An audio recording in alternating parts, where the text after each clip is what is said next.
Hello guys, welcome to our channel SK. আশা করি সবাই ভালো আছেন। তো আপনারা কি MSW লোগো সফটওয়্যার যেটা কম্পিউটার ল্যাপটপে ইউজ করা হয় সেই সফটওয়্যারটি মোবাইল ইউজ করতে চান? যারা ইউজ করতে চান আজকের ভিডিওটা তাদের জন্য। আজকে আমরা দেখব যে কিভাবে MSW লোগো সফটওয়্যার কম্পিউটার বা পিসিতে এবং ল্যাপটপে যে সফটওয়্যারটি ইউজ করা হয় সেই সফটওয়্যারটা আমরা কিভাবে মোবাইল ইউজ করব। তো আমি স্টেপ বাই স্টেপ সম্পূর্ণটাই আজকে দেখাবো, খুব সহজভাবে দেখানোর চেষ্টা করব। তো আপনারা সবাই মনোযোগ দিয়ে ভিডিওটি দেখবেন, পুরোটাই দেখবেন, টেনে টেনে দেখবেন না, টেনে টেনে দেখলে অনেক কিছু মিস হয়ে যেতে পারে। সো আমি আমার চ্যানেলে এরকম নানা ধরনের ভিডিও পাবলিশ করে থাকি। সো আপনাদের যদি আমার ভিডিওগুলো ভালো লেগে থাকে তাহলে অবশ্যই সাবস্ক্রাইব করে বেল আইকনটি ক্লিক করে দেবেন যাতে পরবর্তী ভিডিও নোটিফিকেশন পেয়ে যান। সো গাইস, ভিডিওটি শুরু করা যাক। সো গাইস, আমাদের প্রথমে এক্সাগিয়ারটা ডাউনলোড করতে হবে।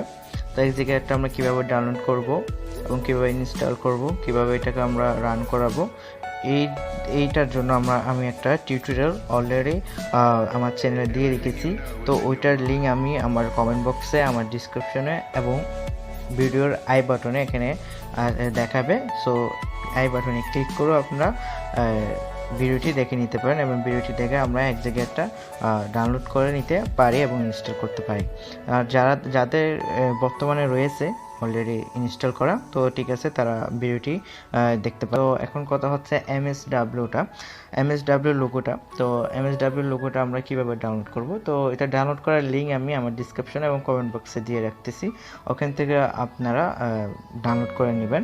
ডাউনলোড করার পর অবশ্যই এটা মাথায় রাখতে হবে যে ওই MSW লোগোটা কিন্তু নিশ্চয়ই ইন্টারনাল স্টোরেজের ডাউনলোড ফোল্ডারে থাকতে হবে, এটা SD কার্ডে থাকলে হবে না। কিন্তু আমরা অনেকে কি করে থাকি, আমরা যাই ডাউনলোড করি না কেন যাতে ওইটা SD কার্ডে চলে যায় সেরকম একটা সেটিংস করে থাকি যাতে আমাদের মোবাইলের স্টোরেজটা একটু কম ইউজ হয়, সেদিক দেখে আমরা এই সেটিংসটা করে থাকি। তো এটার ক্ষেত্রে আমাদের কি করতে হবে, আমাদের MSW লোগোটা ডাউনলোড করে SD কার্ডে চলে যাবে, তাই না? তো ওখান থেকে আমাদের কি করতে হবে, মুভ করে আবার ইন্টারনাল স্টোরেজের ডাউনলোড ফোল্ডারে নিয়ে আসতে হবে, তাহলে এটা কাজ করবে, না তো কিন্তু এটা কাজ করবে না। তো এটা অবশ্যই মাথায় রাখতে হবে। তারপর এটা আমরা তাহলে কি করলাম, ডাউনলোড করে নিলাম এবং SD কার্ডও হোক বা ইন্টারনাল স্টোরেজের ডাউনলোড ফোল্ডারও হোক করার পর এটাকে আমরা যেখানে ডাউনলোড হোক না কেন নিয়ে ইন্টারনাল স্টোরেজের ডাউনলোড ফোল্ডারে রেখে দিলাম। তো এখন আমরা তো ডাউনলোড করে নিয়েছি, ডাউনলোড করে ইন্টারনাল স্টোরেজ ডাউনলোড ফোল্ডারে রেখে দিয়েছি। এখন আমরা কি করব? তো এখন আমাদের যেটা করতে হবে সেটা হচ্ছে আমরা এক্সাগিয়ারটা ওপেন করে নেব। এক্সাগিয়ারটা যারা প্রথমবার ওপেন করবেন তো তাদের এটা কিন্তু সম্পূর্ণ ওয়াইট দেখাবে, এরকম দেখাবে না। তো আমার এখানে তো কিছু আমি কাজ করেছি, এটা আমি অনেক আগে ওপেন করেছি, ইনস্টল করেছিলাম, তার কারণে এখানে দেখাচ্ছে টাইপিং মাস্টার প্রো। তো এটা আমি ইউজ করছি তাই দেখাচ্ছে, বাট আপনাদের দেখাবেন, আপনাদের পুরোটাই এখানে হোয়াইট দেখাবে এবং এই যে থ্রি লাইনটা দেখাবে, ঠিক আছে? তো এখন আমরা কি করব, আমাদের এখন করতে হবে যে আমরা এখন থ্রি লাইনে ক্লিক করে দেব, ঠিক আছে? তো আমরা থ্রি লাইনে ক্লিক করে দিচ্ছি। থ্রি লাইনে ক্লিক করার পর এখানে যে প্লাস আইকনের পাশে রয়েছে ইনস্টল নাও, তো আমরা এখানে ক্লিক করে দেবো। দেন একদম নিচে চলে যাব, নিচে যাওয়ার পরে আদার অ্যাপ যেটা আছে সেখানে আমরা ক্লিক করে দেবো। তো এখানে কিন্তু অনেকগুলো সফটওয়্যার দেখাচ্ছে, কারণ আমি অনেক সফটওয়্যার ডাউনলোড করে রেখেছি, তার জন্য দেখাচ্ছে। আপনারা যদি ডাউনলোড করে থাকেন তাহলে আপনাদেরকেও দেখাবে, বাট না থাকলে শুধু MSW লোগো যদি থাকে আপনাদের তাহলে সেটাই দেখাবে। তো এই যে আমার এখানে MSW লোগো চলে আসছে, আমি এটাতে ক্লিক করে দেবো। ক্লিক করে দেওয়ার পর এরকম স্টার্টিং আপ চালু হয়ে যাবে। তো স্টার্টিং আপ এটা চলতে কিছুক্ষণ টাইম নেই। তো এই যে আমার কিন্তু হয়ে গেল।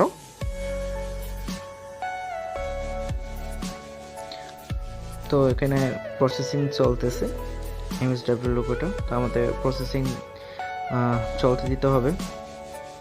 Processing complete. তো এখন আমাদেরকে এটা নেক্সটে ক্লিক করতে হবে, আবার নেক্সট দিতে হবে অ্যান্ড আবার নেক্সট দিতে হবে। তো এখন ইনস্টল হওয়ার কিন্তু শুরু হয়ে গেছে। তো এখন ইনস্টলিং হচ্ছে সফটওয়্যারটি। তো ইনস্টল হয়ে গেল। ইনস্টল হওয়ার পরে ঠিক এরকমভাবে আবার ডেস্কটপ পেজে কিন্তু আমাদেরকে নিয়ে যাবে। তো এখানে দেখেন মাইক্রোসফট উইন্ডোজ লোগো কিন্তু চলে আসে, MSW লোগো আমাদের চলে আসছে এখানে। এখানে আমাদের থেকে আবার MSW লোগোতে ক্লিক করে দিতে হবে। ক্লিক করে দিলে আবার স্টার্টিং আপ চলবে। তো চলার পরে এরকম ইন্টারফেস চলে আসবে। আসার পর এখানে আমাদেরকে ওকে ক্লিক করতে হবে। আবার ওকেতে ক্লিক করে দেবো আমরা। ওকেতে ক্লিক করে দেওয়ার পরে যে আমাদের এমএস লোগোটা কিন্তু ওপেন হয়ে গেছে। তো এখানে আমি কিছু ফাংশন দেখিয়ে দিচ্ছি যে এটাতে ক্লিক যদি করে দিই আমরা, তাহলে এটা হচ্ছে ফুল স্ক্রিন। এটাতে ক্লিক করলে কিবোর্ড, অ্যান্ড এটাতে ক্লিক করলে আমরা পুরো অ্যাপটি থেকে বের হয়ে যেতে পারবো। ঠিক আছে, তো আমি এখন ফুল স্ক্রিন করে দিলাম।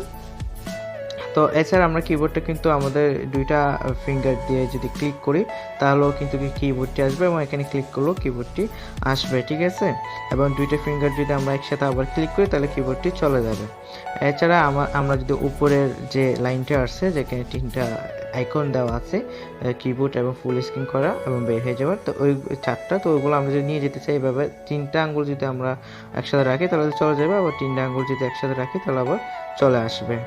ঠিক আছে, তো এখন আমি একটু জুম করে দেখাচ্ছি। আমরা কিন্তু এটা জুম আউট এবং জুম ইনও করতে পারবো মোবাইলের মতো। তো এখানে আমরা ফাইল দেখতেছি, তো ফাইলে যদি আমরা ক্লিক করি তাহলে এখানে নিউ এবং লোড, সেভেস এভাবে আমরা কিছু পেয়ে যাব। তো ওগুলো দিয়ে আমরা সব কিছু করতে পারবো, এবং আমরা এখানে ছেলে কিছু কমেন্ট করেও দেখতে পারি কমেন্ট দিয়ে।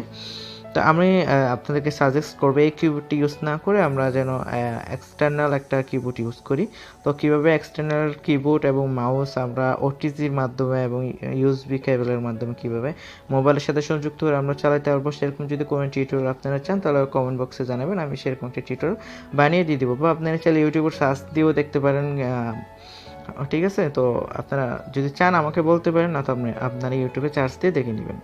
ওকে ফ্রেন্ডস, তো আমি এখন কিছু কমান্ড দিয়ে দেখি এটাতে আমার এক্সটার্নাল কিবোর্ডটা আমি এখানে সংযুক্ত করেছি। তো এখন যদি আমি এখানে কমান্ড দিই FG100 দিই, তাহলে দেখছেন এটা কিন্তু মুভ করছে। এবং আমি যদি দিই RT90, তো এটা ঘুরে গেল।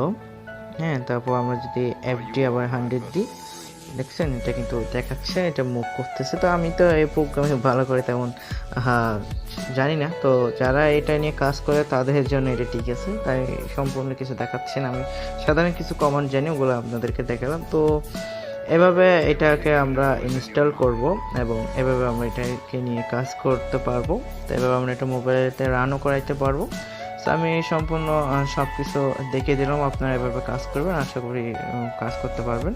সো সবাই ভালো থাকবেন। অবশ্যই আমার চ্যানেলটি সাবস্ক্রাইব করে বেল আইকনটি ক্লিক করে দেবেন, যাতে পরবর্তী ভিডিও এরকম ভিডিও নোটিফিকেশন আপনারা পান, এবং কীরকম টিউটোরিয়াল আপনারা আগামীতে চান সেটা কমেন্ট বক্সে জানাইতে পারেন চাইলে। এবং ভিডিওটি যদি ভালো লেগে থাকে তাহলে অবশ্যই লাইক করে দেবেন। আপনারা লাইক করলে আমরা একটু আনন্দ পাই এবং উৎসাহ পাই। সো সবাই ভালো থাকবেন, ধন্যবাদ সবাইকে, আল্লাহ হাফেজ।